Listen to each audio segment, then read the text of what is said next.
रहमान वातसिमू बिहब्लिल्लाहि जमीअन वला तफर्रकू वक़ाल नबी सल्लल्लाहु अलैहि वसल्लम अल मुस्लिम अखुल मुस्लिम। सदर मोहतरम, मुअज़्ज़ज़ उलमा इकराम और हाज़िरीन जलसा, आज मैं आप हज़रात के सामने आलम इस्लाम के हालात बयान करने के लिए हाजिर हुआ हूँ और ये बताने के लिए हाजिर हुआ हूँ कि आज पूरी दुनिया में मुसलमान किन मसाइल के शिकार है और किन हालात से दो चार है। मुसलमान बच्चों पर क्या बीत रही है और मुसलमान माँ बहनों के साथ क्या सुलूक किया जा रहा है, और इन हालात में हम मुसलमानों और इस्लाम की हिफाजत के लिए क्या कुछ कर सकते हैं। यह हालात क्यों आए, यह हालात कब आए और यह हालात कैसे आए और यह हालात कब तक आते रहेंगे। मेरे दोस्तों, ये बात ढकी छुपी हुई नहीं है बल्कि रोज़े रोशन की तरह आया है कि इस वक्त मजमूई तौर पर मुसलमानों की हवा उकड़ चुकी है। न इनकी कोई इज्जत व अजमत है और न कहीं रोग व दबदबा। दुनिया का कोई भी फर्द, दुनिया की कोई भी कौम और दुनिया का कोई भी गिरोह और दुनिया की कोई भी हुकूमत और सल्तनत इनसे नहीं डरती। आज आलम सतह पर इनका मजाक उड़ाया जा रहा है, इनको ज़ईफ और कमजोर उम्मत तस्दीक किया जा रहा है और हर कित्ते में इन्हें जलील और रुसवा किया जा रहा है। दीन इस्लाम के धज्जियां उड़ाई जा रही है और हद तो यह है कि मुसलमानों के रहबर और रहनुमा उलमा इकराम को चुन चुन कर ख़त्म करने की प्लानिंग की जा रही है और कुरान करीम जैसी मुकद्दस किताब को जलाया जा रहा है। अलल ऐलान इसकी बेहुरमती की जा रही है। इस्लाम के मुसलमानों के महबूब रहबर और रहनुमा और कायनात के सरदार जनाब मोहम्मद सल्लल्लाहु अलैहि वसल्लम के साथ तमस्कुर किया जा रहा है और इनका मजाक उड़ाया जा रहा है। दीन इस्लाम के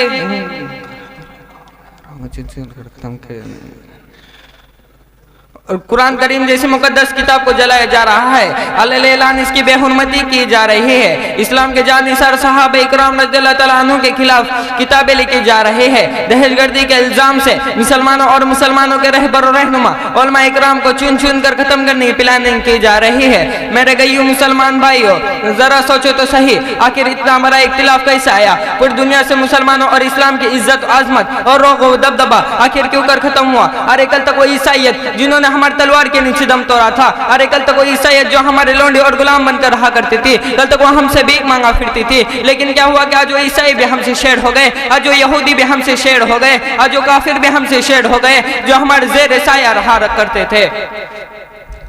मेरे गय्यो मुसलमान भाइयों, पूरी तारीख इस बात पर गवाह है कि जब तक मुसलमान कौम इत्तिहाद और इत्तिफाक और उखुवत और मोहब्बत का रिश्ता बरकरार रहा, जब तक मुसलमान कौम इत्तिहाद और इत्तिफाक की लड़ी में पेवस्त रही, जब तक मुसलमान कौम शीशा पिघलाई हुई दीवार रही, तो उस वक्त उन पर कोई आंखें नहीं दिखा सकता था, उस वक्त उन पर कोई हाकिम जाहिर नहीं कर सकता था और वो पूरी दुनिया पर चाहे देते थे। लेकिन जब से इन्होंने एक दूसरे को गिराने और एक दूसरे को जेर करने और एक दूसरे की टांग खींचने का अमल शुरू किया, तो उस वक्त से पूरी दुनिया ये मुसलमान कौम पूरी दुनिया में जलील और रुसवा हो गई।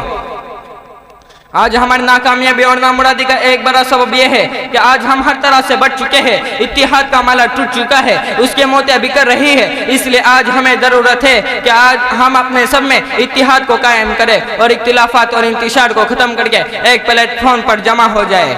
मुअज़्ज़ज़ सामीन इकराम, तारीख से आशना हज़रात जानते हैं कि जब गरनाता पर बर्बादी की घटाएं चा रही थी, जब स्पेन पर मसाइब के पहाड़ तोड़े जा रहे थे, तो वहाँ की मजहबी नफरतें उरूज पर थे। वहाँ के लोग मुख्तलिफ फिरकों और गिरोह में बढ़ चुके थे। शराफत की धज्जियां उड़ाई जा रही थी, शरीयत को तार तार किया जा रहा था। बिल आखिर आसमान ने वो नींद देखा, वो उन जहाँ मुसलमानों ने तहजीब तमद्दुन और इल्म फज़ल के वो चिराग जलाए थे जो उस वक्त की दुनिया में बेमिसाल थे। वो उन जहाँ का चप्पा चप्पा तकबीरों की सदाओं से और आजान की आवाजों से गूंजता रहा। लेकिन जब वहाँ के मुसलमानों ने एक दूसरे के खिलाफ आवाजें उठाई, जिसकी बिना पर वहाँ के कितने मुसलमानों को सफ़े हस्ती से मिटाया गया और कितने मुसलमान माओ बहनों की इज्जत और आज़मत को नामोस लूटा गया, कितने मुसलमानों को जबरदस्ती ईसाई बनाया गया, कितने मुसलमान कितने मस्जिद और मदरस को मुनहदिम कर दिया गया। इसी तरह वो बगदाद जो मुसलमानों का एक बड़ा इल्मी मरकज रहा है, जहाँ एक मुसलमानों की बड़ी मजबूत सल्तनत कायम थी, लेकिन जब वहाँ के मुसलमानों ने एक दूसरे से आपस में लड़ने लगे और आपस में बढ़ गए, तो अल्लाह ताला ने उन पर तातरियों को मुसल्लत किया। फितना है तातर, वो फितना है जिसका तस्करा करते हुए आज भी रोंगटे खड़े हो जाते हैं। हलाकू खान के फौजों के हाथ से बगदाद और उसके मसाफत में 1 करोड़ 6 लाख मुसलमानों को कत्ल कर दिया गया, उन्हें पेट्रोल डालकर जलाया गया। वहाँ के कितने मुसलमानों को तेल डाल उनके जिस्म पर खुलता हुआ तेल डालकर उन्हें जलाया गया। कितने मुसलमानों को मजबूती से बांधकर उनके आंखों और कानों में कीमियावी मुआ डाला गया।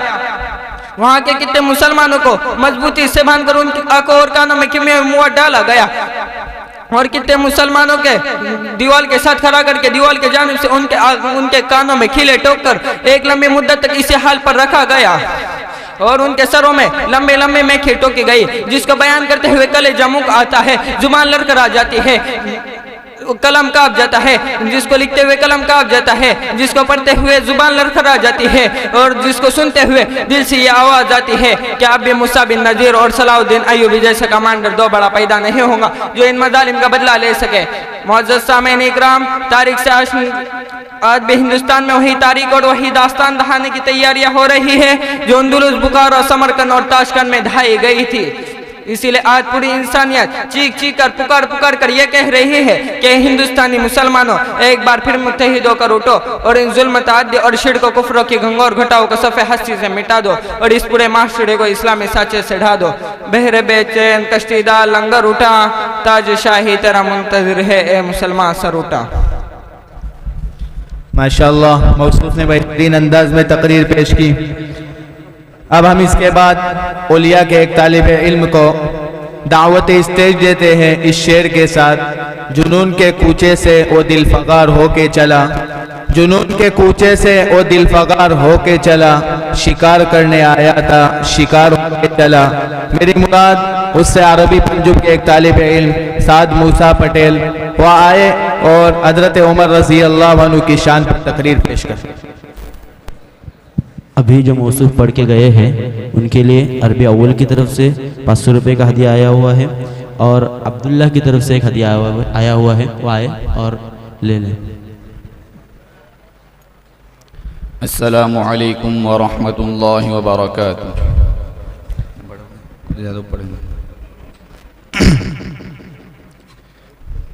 नहमदुहु व नुसल्ली अला रसूलिहिल करीम, अम्मा बाद, फ़अऊज़ु बिल्लाहि मिनश शैतानिर रजीम, बिस्मिल्लाहिर रहमानिर रहीम।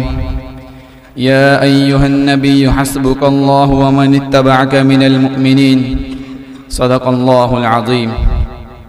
व क़ालन नबिय्यु सल्लल्लाहु अलैहि वसल्लम, लौ कान बअदी नबिय्युन लकान उमर इब्नुल ख़त्ताब, औ कमा क़ाल अलैहि सलातु वस्सलाम।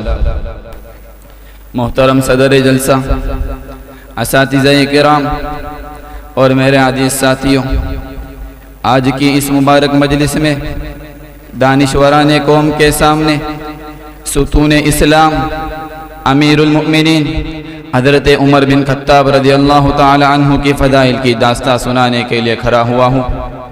उम्मीद है कि आप हज़रात मेरी हौसला अफजाई फरमाएंगे। मोहतरम सामीन किराम, हज़रत उमर बिन खत्ताब रज़ियल्लाहु ताला अन्हु ख़ानदान कुरैश के मुअज़्ज़ज़ अफराद में से है।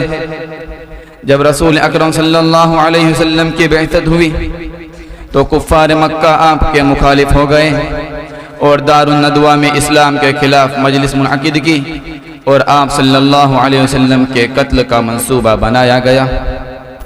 इधर आप सल्लल्लाहु अलैहि वसल्लम को कुफ़ार मक्का के साजिश और मशवरे की इत्तिला मिली तो आप सल्लल्लाहु अलैहि वसल्लम ने काबे का गिलाफ पकड़कर दुआ फरमाई, अल्लाहुम्मा अइज़्ज़ल इस्लाम बि अबी जहल इब्न हिशाम औ बि उमर इब्नुल ख़त्ताब। ए अल्लाह, मक्का में दो उमर है, दो उमर में से एक उमर चाहिए इस्लाम की इज्जत के लिए, इस्लाम की बढ़तरी के लिए, इस्लाम को सरबुलंद करने के लिए, इस्लाम के वकार को बढ़ाने के लिए। चुनांचे रब्बे कायनात को मर्दे जलाल मर्दे हुनर भेजना पड़ा, ऊंचे बदन पर ऊंचा ही सर भेजना पड़ा, सबसे बड़े नबी की हिफाजत के वास्ते फौलाद से भी सख्त बशर भेजना पड़ा।